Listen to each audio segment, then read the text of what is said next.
கணவர் ஆயுளுக்காக இருக்கக்கூடிய விரதம் தான் இந்த காரடையா நோன்பு. இது எந்த நாளில் வருது, எந்த நேரத்தில் தாலி சரடு மாற்றினா ரொம்ப நல்லது அப்படிங்கிற ஃபுல் டீட்டெயில்ஸ் தான் பார்க்க போகிறோம். இப்போ தான் நம்ம சேனலை புதுசாக பார்க்குறீங்கன்னா மறக்காமல் சப்ஸ்கிரைப் பண்ணிக்கோங்க.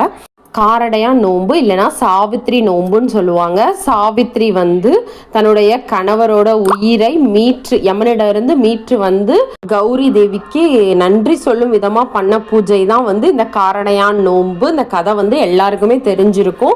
இது கணவரோட நீண்ட ஆயுளுக்காக பண்ற ஒரு பூஜை தான் இந்த காரடையா நோன்பு.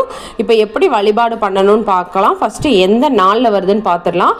மார்ச் மாதம் 14ஆம் தேதி சனிக்கிழமை நமக்கு இது வருது. அதோட நேரம் நம்ம காலையில் 6 மணிக்கு முன்னாடியே எந்திரிச்சு குளிச்சு அந்த பூஜை விரதத்தை ஆரம்பிச்சிடலாம்.